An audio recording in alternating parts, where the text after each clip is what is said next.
There are fashion shows you admire, and then there are fashion shows that haunt you. Dior's Fall, 1998.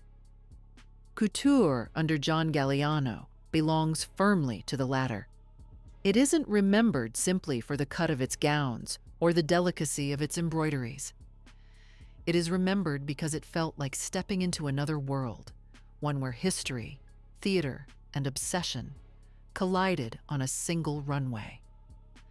Galliano, by this point, was already known for his wild excesses, but here he proved something much greater, that couture could be delirious, unsettling, and still exquisitely made.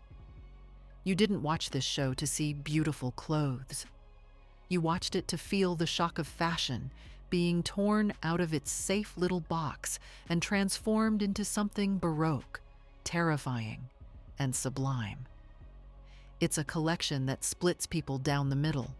Some find it grotesque, too much, even laughable. Others see it as Galliano's masterpiece, the point at which his genius burned at its brightest. Personally, I think both sides are right. It was absurd, and it was magnificent, often in the same breath. And that paradox is exactly what makes it unforgettable. The show felt like opening the door to a haunted ballroom. Out came ghostly queens in powdered wigs and gowns that seemed dredged up from Versailles, yet twisted, almost obscene in their exaggeration. Corsets gripped the waist until the body resembled a weapon. Fabrics glittered with metallic threads heavy enough to anchor the model to the floor, and yet they glided forward with the eerie grace of apparitions.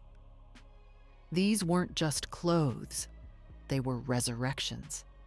Galliano's women looked like courtesans who had clawed their way back from the grave to demand one last gasp of devotion. Galliano has always been a scavenger of history, but in 1998, he treated the past less like a textbook and more like raw meat to be devoured.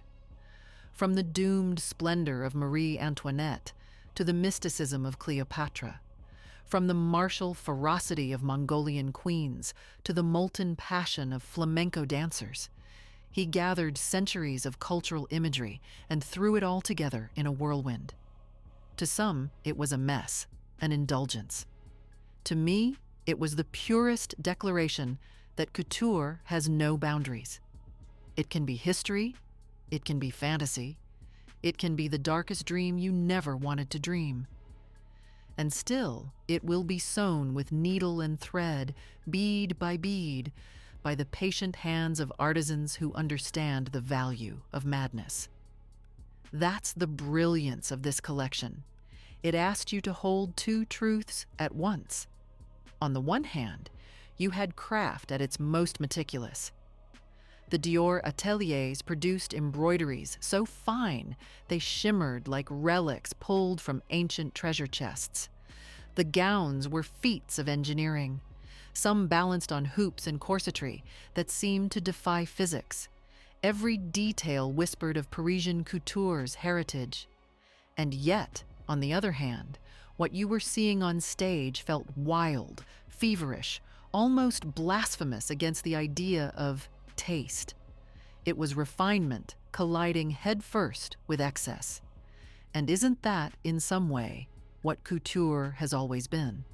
Let's not forget, Christian Dior's own new look in 1947 was criticized as vulgar and reactionary, an insult to a world still rationing fabric after war. Women either adored or despised it, but no one ignored it. Half a century later, Galliano was channeling that same spirit of provocation. He wasn't interested in making pretty frocks to please polite society. He was making theater. He was making noise. He was making sure Dior mattered. By the end of the show, when models stormed out in flamenco reds and transparent gowns that clung to the body like whispers of smoke, you felt exhausted, overwhelmed, even a little disturbed. But you also felt alive. That's what Galliano did. He didn't let fashion be background music. He forced it into an opera. Galliano is a designer you can adore or despise, but you cannot be indifferent. And that's the truest mark of a couturier. Fall 1998 will always stand as proof that Galliano could bend couture into an experience, a confrontation, a fever dream that has echoed for decades. It was too much, too theatrical, too insane, and that's precisely why it was to perfect.